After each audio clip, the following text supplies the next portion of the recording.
station, and we'll be back after these messages right away.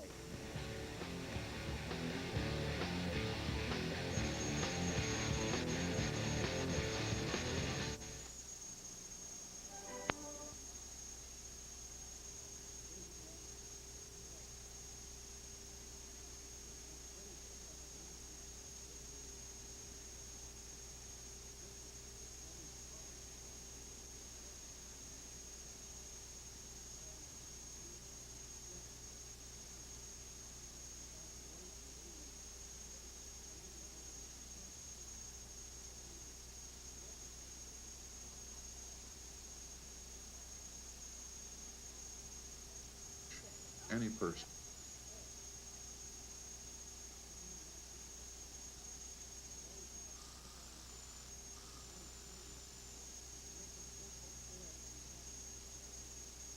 Win, who is 7-2, and incidentally he has not lost any games here this year in the 1999 season here at his home field. He's 5-0. Jeremy Hess is 11-1. We saw Hess last week really weave a great shutout win as he went for his 11th victory.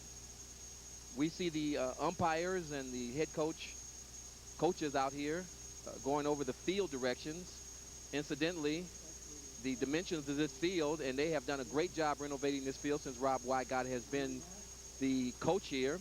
Down the lines is 333. Straightaway center is 380, and the gaps at about 336. So this is a hitter's park.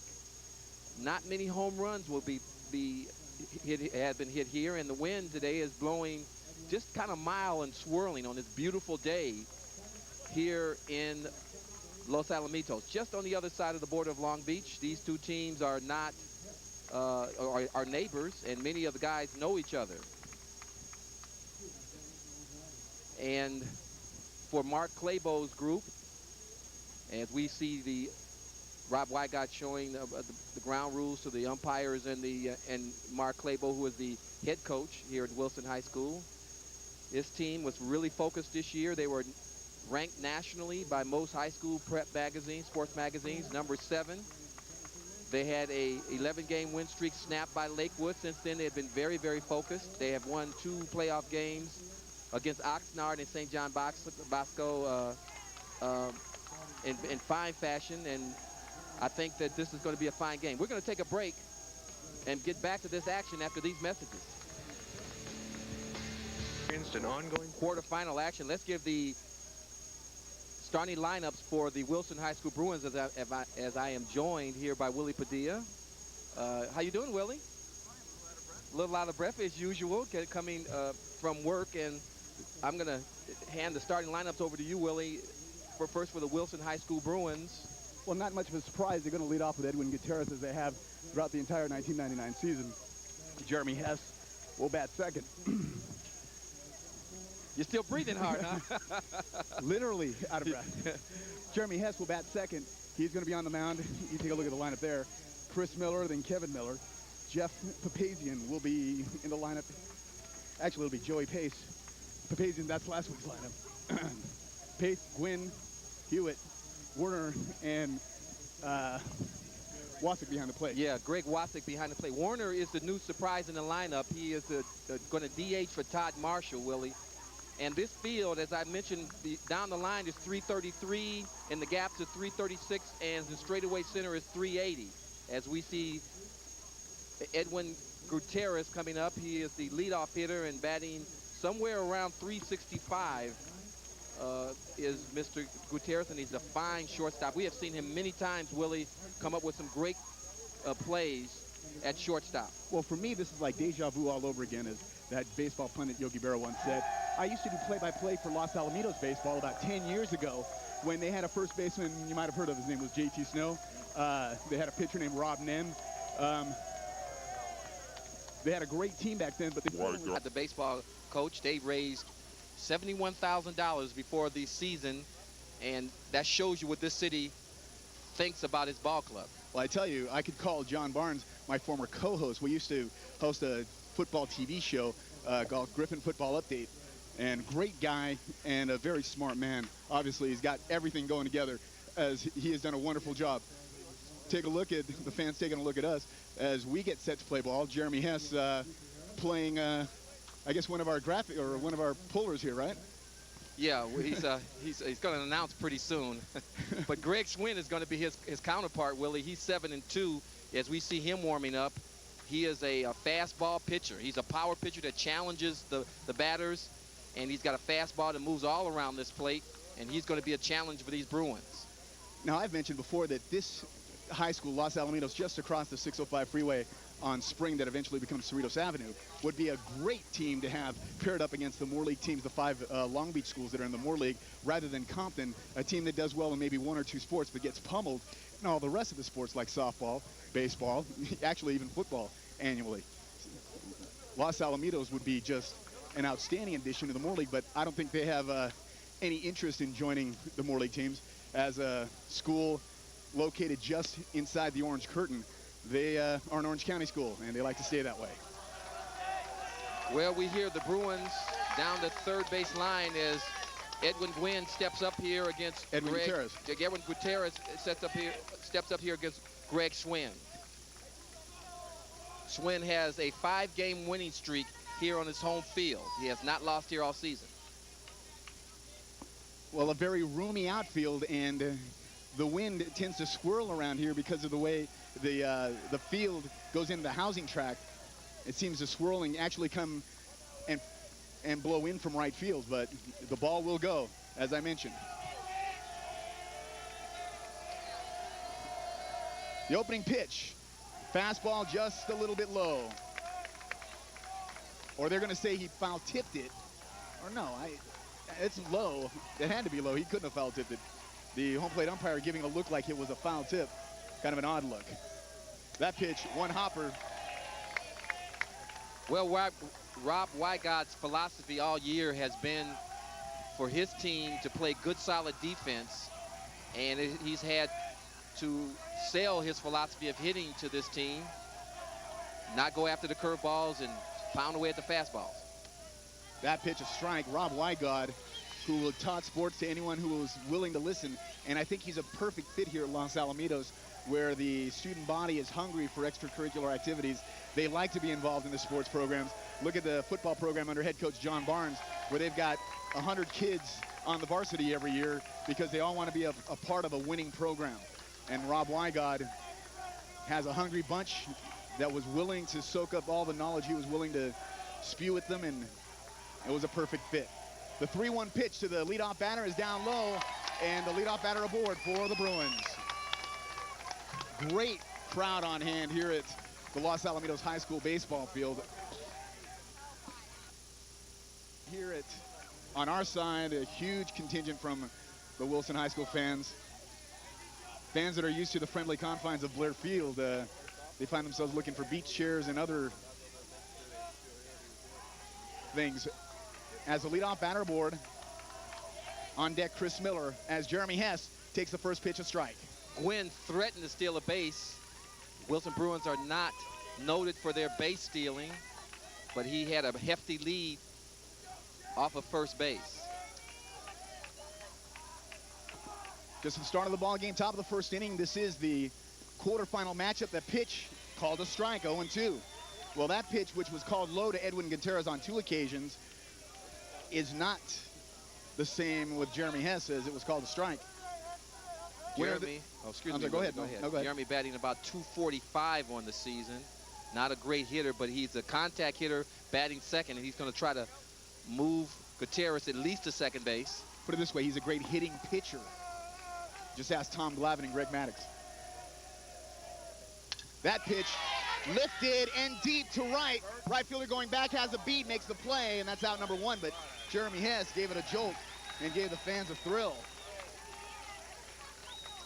Yeah, he hit that ball real solid out there, but it was pretty close to the right fielder who easily made the play. So it's 1 down here.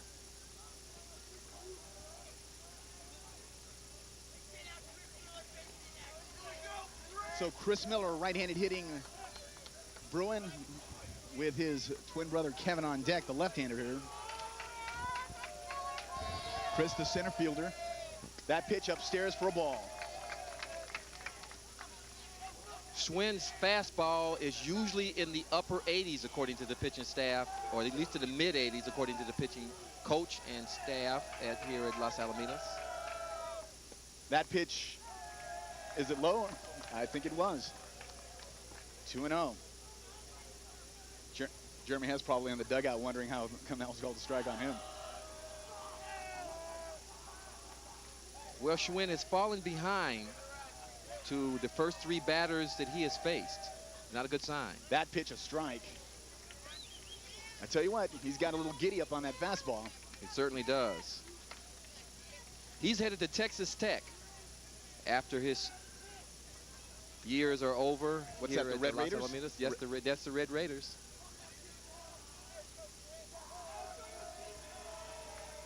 The 2-1 lifted, fouling out of play as Miller just reaching for that one.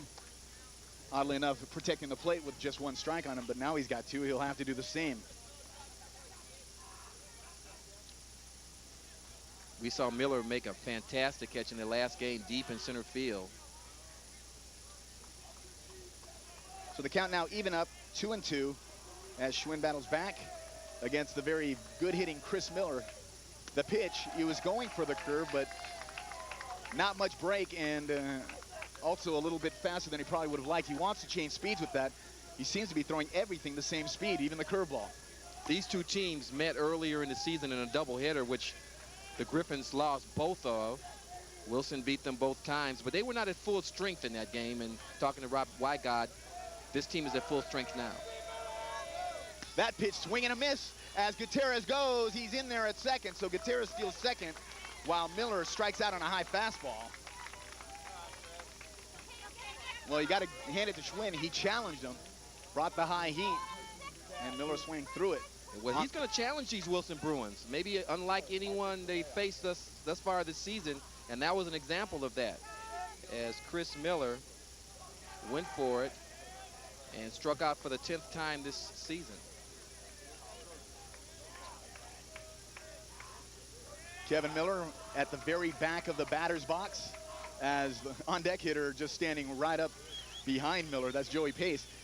But there is no concern. There's no concern about the on-deck batter because it's a left-handed hitter, but the umpire sees exactly what our producer Ray Sharp saw and wants Joey Pace to back up. What Pace was trying to do, though, was get a time on Schwinn's pitches. He was trying to kind of gauge the speed a little bit, and the closer you are to home plate, the easier that is.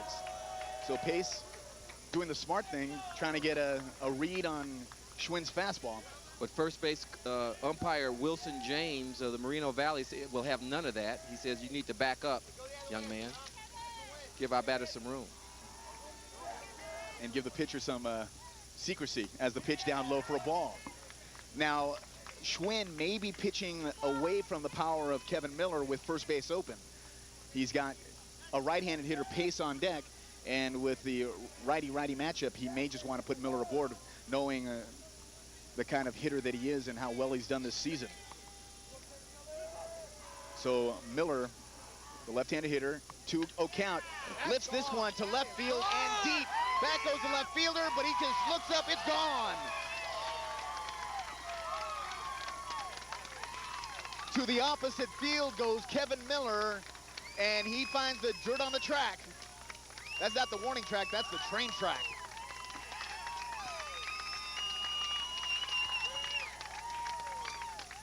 Maybe Schwinn should have done what I said and pitch around Miller. Well, that's Miller's 6th home run of the season, and it was a shot out of here to the opposite field. Down that 336. 2-0, the score as the Bruins lead it. Edwin Gutierrez scores ahead of Miller. That'll bring up Joey Pace. 333 right down that left field line. Ball up high.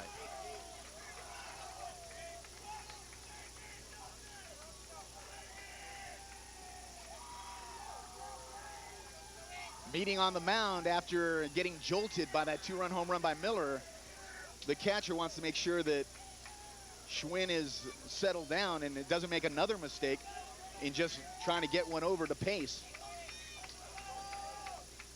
Schwinn going into the ball game had an ERA of 4.30. Fastball fouled towards the Los Alamitos dugout. That's one thing about the Bruins. A good fastball hitting ball club, they have more problems with the junk ballers that we saw that Pauly threw at him. That was the kind of pitching staff that gives the Bruins problems. Pitchers that throw a variety of speeds. Thus far, Schwinn throwing everything fast lane. So Schwinn has struggled here in the first inning, giving up 2 runs, a home run by Kevin Miller.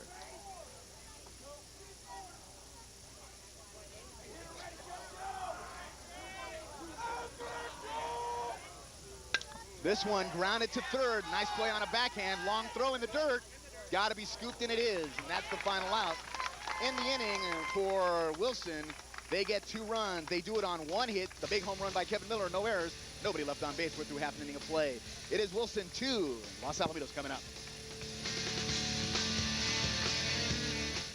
High school as the Griffins play host to the Wilson Bruins. In this, the quarterfinal game in the Division I playoffs, the winner advances to the semifinal, which I believe is being played at Blair Field in Long Beach. So in essence, it would be almost like a home game for the Wilson Bruins. They had problems last year, at least a big problem last year, with the same league team, Sunset League. That was the Esperanza Aztecs, the team that knocked them out of the semifinals. I think the score was 10-2 in that semifinal game. They just smoked the Bruins at Blair Field. So this year, the Bruins would like to improve on their performance against a Sunset League foe. And speaking of the Sunset League foe, the Griffins lost their only 2 Sunset League games to Edison and Esperanza, but taking the league for the first time in several years, they're the league champions. Greg Castillo leads it off for Los Alamitos here in the bottom of the first inning, trailing 2-0, as Jeremy Hess, the big gun for the Bruins, delivers a pitch down low for a ball. 0.88 earned run average for this young man. And getting lower. He had a brilliant performance against St. John Bosco a week ago. That pitch just misses down low, 2-0. You'll probably never meet a finer young man than Jeremy Hess. I had a chance to talk with him a few times this season, and he's quite a competitor and pretty focused. The pitch down low again, 3-0. Well, you're this close to being a stalker. Every time we have a game with Wilson, you're over there talking to Jeremy Hess. Might as well just go ahead and get the autograph, get it over with. Well, when you got a guy that's 11-1 and ERA of under 1.0, you better start talking to him if you're a broadcaster. Hey, if you're looking for a loan, he's going to be a pretty good person to deal with there, too, because he's going to be lining himself up for a pretty good baseball future. Well, you know me, always trying to make friends and influence people, and I need a $20 or $30 every now and then. That's you, my friend.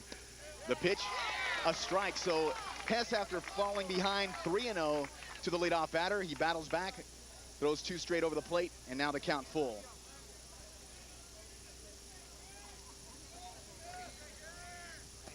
The pitch down low, so it still works out to be a base on balls, and just like Wilson in the top half of the first inning, the Griffins have a leadoff batter aboard on a base on balls. That'll bring up Ryan Godfrey. Now, a couple members of this fine Los Alamitos football team from this past season are on this baseball team. Godfrey, a player, Ryan Hansen, who was the quarterback of the team, also in the lineup today. Yes, Godfrey is an all-league receiver for these Griffins in football. He's got quite a grade point average, 4.77. And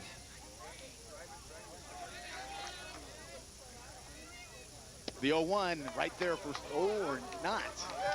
Apparently, home plate umpire didn't like the location of that one. I don't know what he didn't like about it.